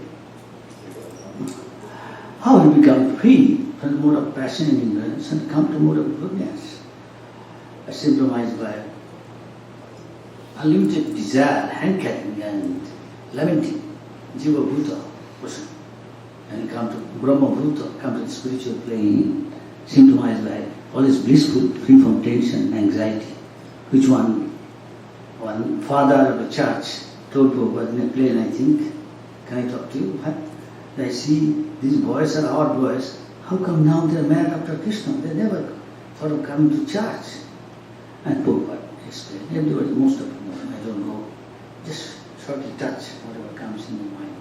So how Prabhupada turned, and later on Prabhupada one day was telling that incident to his Guru's disappearance, that I came here in this condition, nothing, only 40 rupees, which is almost painless, you can say, not long visa, no residence, one letter from Mathura to stay in somebody's house, his sons, Mr. Agrawal and his wife Sally.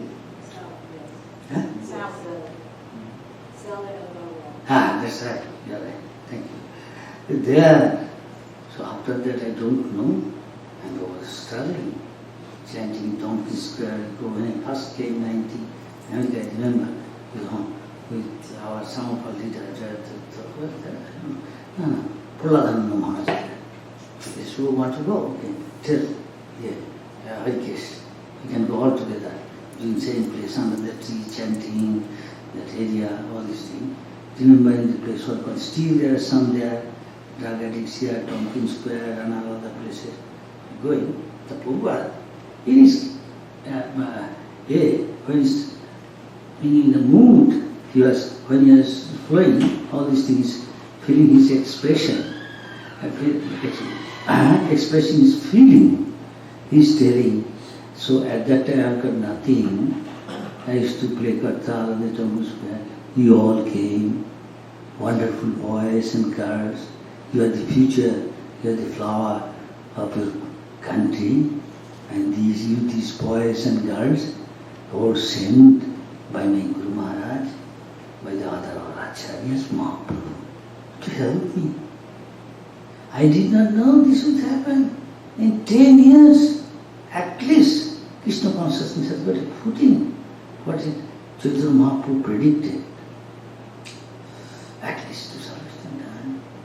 Prabhupada once recalled, once he was in those days, early days of 70s, he was once in Athens. It was almost morning 1 o'clock at night or morning 1 o'clock. I was sitting shaved head, it became so famous that a little boy saw. I said, look, this is Hare Krishna. He was telling, that means how much Hare Krishna became a household word. And so Prabhupada said, so you help me and we together. You did not see me in a moving voice. Prabhupada said, you never saw me, neither I saw. You never met, we never met. This is all, I never thought this would happen when I came. This is all arranged by the Lord. He has got a plan. We cannot think of. We should do what I took the words of the spiritual master a little seriously and tried to implement it. And this is the result. So as I took the words of my spiritual master seriously, you should also take and try to teach Krishna consciousness. The world people are suffering because of Krishna consciousness. My Guru Maharaj said, Prabhupada said, everything is here, nothing lacking. If there is anything lacking in this world, that is Krishna consciousness and nothing else. You just dovetail with Krishna consciousness. This whole world, for a short time, can become Vaikuntha. Vigata Kunta, no anxiety, no tension. Everybody, life will be very much kind of like auspicious. You can turn many people's life. It's sublime. You like to be successful. Krishna will be pleased with you. And so his voice was choked up. His emotion. Prabhupada's expressing his feeling. So this is the time we remember this. And how Prabhupada one day Prabhupada was going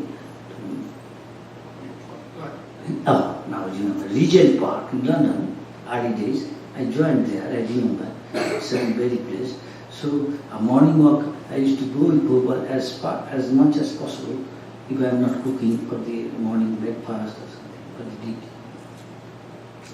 Yogeshwar Prabhu was driving the van, and Yogeshwar Prabhu reminded, I was just behind Yogeshwar Prabhu driving, and Prabhupada in the front, next to Yogeshwar's seat. It is an old van, temple has got that, and he's driving.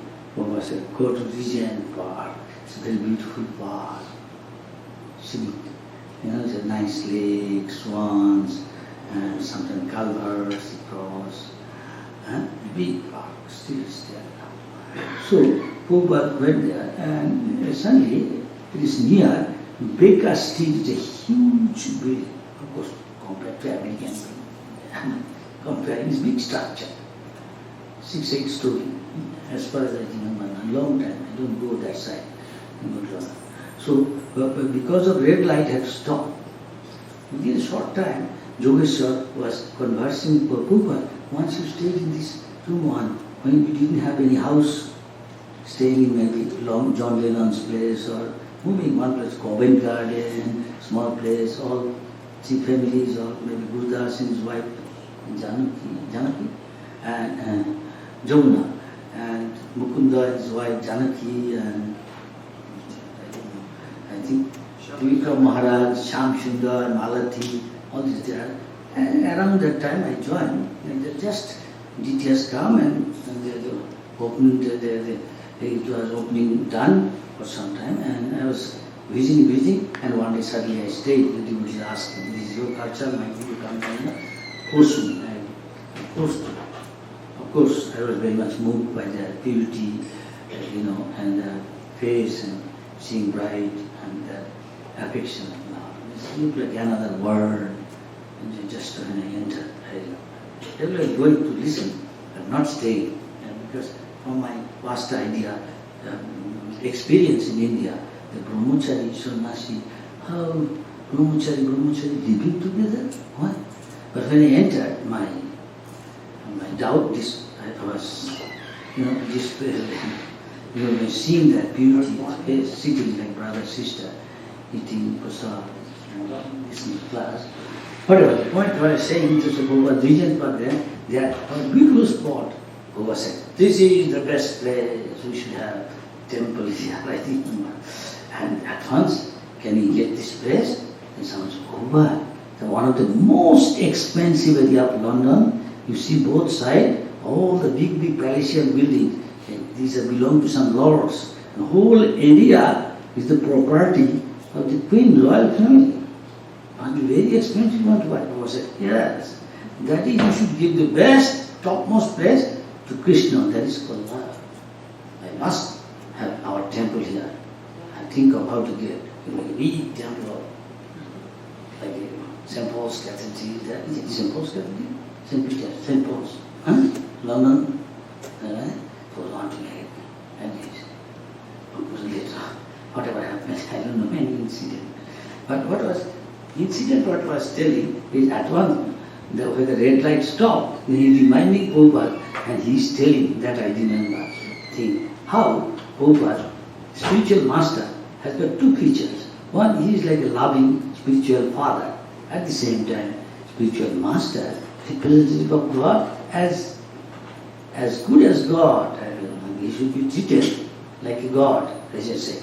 Sakshat Bharite Samasta Sastra Yuktasata.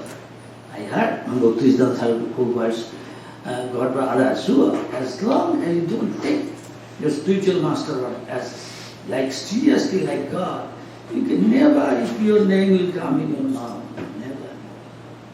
Do you think like that? Or you are offensive? Think like ordinary man? Little better. So I remember that. That is scriptures. So Prabhupada, he was telling Yogeshwar Prabhu, that Prabhupada, shall you take this too? So that in future your pastime place. I remember Prabhupada didn't say yes or no. I was just behind them sitting. They are sitting, front and I am behind. I neither sit nor standing in between. That's what they say. The Yogeshwar said, I remember Prabhupada one incident, you have got a servant. So maybe he's telling us more or less, because I cannot recall exactly. So he's saying that one day when Prabhupada was put there with his servant, because they are staying somewhere else, time to come. Some devotee will be staying there, go for Sankirtan. So Prabhupada, his servant suddenly one day saw Prabhupada peeping through the window, looked downward, and he's watching. Suddenly, something arrested his attention, something like just like a piece of diamond. Oh, Prabhupada's eyes, drops of tears falling from his eyes. What happened? Prabhupada's emotional, like he is whispering, not telling anything at a distance, watching Prabhupada. I don't know, it was Aurobindo, Sudhikirtigurta, Nanda Kumar, all the Prabhupada, these servants I saw come. Which one I don't know, but Yogeshwar Prabhu was telling, he's right. Now he's in America, I think, somewhere. Right? Children's book, I think. At that time he used to be in London, Paris. I think he had married some French girl. I don't know. But anyway, he used to keep class, so he was telling.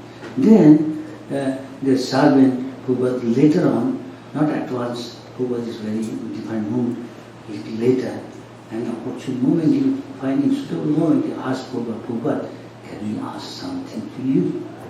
If you, what? In spiritual? No, just I saw you something, you are, what? Through the window, that time you are looking at, maybe you seem to be very emotional, anything happened. Then Prabhupada, later on, either that moment or later on, he said that I was looking through the window. It was very cold, winter days. People are going to the office, still it's misty and foggy. Devotees early days, I remember, I haven't got enough warm clothes sometimes, people. I still remember, we used to sometimes hear, I still remember, one may be very distinct, one may be blue sock, one may be red sock, one white, one may be green. And people laugh at us. Sometimes those departmental young girls sometimes laugh at us, throw water, but they like us. We enjoy. When we used to do Sankirtan in the Oxford Street, and the crowd say, police is coming, changing. Then we go through there, they let us, they won't tell the police, we go through and catch it. So we used to have fun, hide and seek, let's say, play with the police. It's like us. Anyway, they say, Prabhupada, so I'm looking and I'm praying to Krishna. The people are going out in severe cold to earn money for their own family maintenance, themselves. What is this like? Eating, sleeping, and working hard. And these boys, the girls, they left their family, near and dear ones. All sacrifice, all their comfort, and in severe cold, I cannot give them. For you, they are going out for preaching your message with Karta, Vidano. I cannot provide the necessities of life as it is required. What to speak of for giving their bare necessities to cover themselves and give them enough clothes, warm, and the gloves, nice socks, on his hat. And she, please be merciful to them. I cannot provide. And so I was little emotional. This we can see like a father feels for his son and children and like that. And so, maybe I'm taking too much time. So, We're enjoying it so is much. it Umaputi Maharaj? Contagious. So, I rather I'm here to learn something from old devotees. Tejas over like Tejas Prabhu so much, and in Delhi many times I heard Prabhu say, Tejas is Delhi. Delhi is Tejas. We have got a very small temple. I just came from London and Tibornath will come. What will we eat? I said, a small temple, we don't have place. Prabhupada stay in Mr. Kapoor's house to stay with him. Few blocks from our place. Only ladies can use toilet. We don't know where we'll go. Maybe we sleep in the room. I don't remember exactly. Hardly looked at on the temple floor also there. Just like Calcutta temple also used to go to park or bushes using a toilet, very toilet. Very hard. And Prabhupada is a praise. He's just like a father. He's very proud of his son. So he was very proud definitely from Tejas Prabhu. I heard Prabhupada said he knows all important persons of Delhi administration and he always go to them. Whatever is coming in my mind, I just even one life member one day told me, one day they saw, I said, this is Prabhu, very Tejas Prabhu is, he's very austere, I saw. He won't buy for his wife or for his child Tejaswini, just very simple garments of sari clothes. And he himself one day invited in his house in Odisha. He's eating, I saw it with rice and dal. I can't think of one, maybe a mashed potato or something. I don't know, I'm feeling shy to be a brahmachari at that time, but I think he's at heart to sannyasi. Which Chaitanya Mahaprabhu said, Chaitanya Mahaprabhu used to really appreciate his, most of the Vyasthadis appreciate, they are at heart renunciate. So it reminds me when I saw that Tejas Prabhu, I used to feel like that, nothing luxurious, anything attractive, dress or food, nothing. Nothing, so only walk. One life member told, oh, you are talking about Tejas? Yeah. I said, Tejas Prabhu, I can learn so much from him. Do you know what he? One day we saw him, he had got nothing in the street somewhere. He's sitting as if he has got nothing where to go. In detail he said, I don't know. when and where this thing happened in Delhi. Once when he just came to Delhi to open temple, you have got any place, anything? Nothing. Huh? I remember one light never told me this in Delhi to me one day.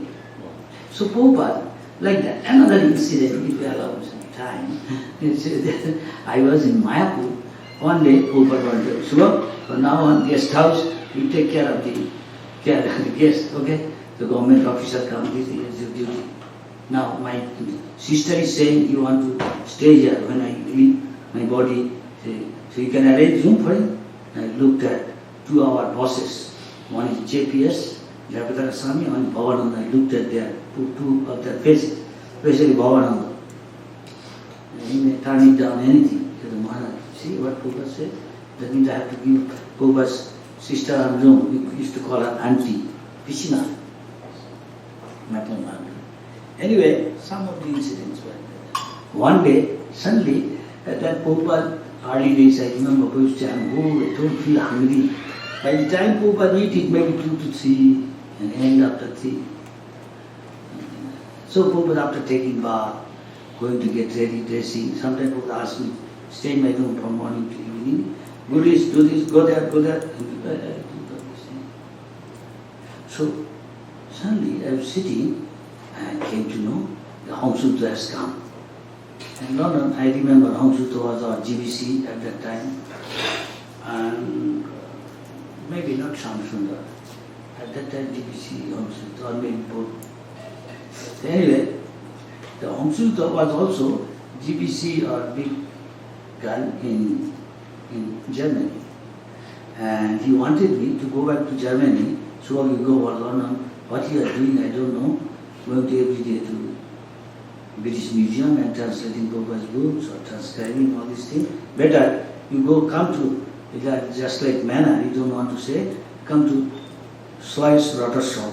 This is like a manor also in Germany. All the devotees stay, big place like Bhaktivedanta Manor, London. So there, some American devotee with early days, my name I can't remember, one is Krishna Das, he was not there. The other one, I forgot, can you remember? He and few others were going. They are also early devotees, old devotees, Prabhupada sent them to Krishna Das, he sent also them also. I can't remember his name. Going in a van, they said, come with us. But I couldn't get in. German border, he said, look, he cannot go, he's Indian, passport, look, he has no money. And he said, we do not have money, we belong to one monastery, we are Hare Krishna movement. All our society's money, we are monk. Why are you separating from us? I said, no, we cannot allow you go. So they asked me, sure, you try other border. Anyway, I could make it, come back. But there, when he came, I know that he was doing wonderful. He has so many bands all across Germany going and distributing books. And though police tried to stop them, they were harassing them, sometimes taking them to court. And at one point, the headquarters, big police group came and circling inside, going to take off everything, confiscate a lot of sort of thing. And this news, Hong Sutra came to tell, and there is a court case, big, roughly what I remember and say.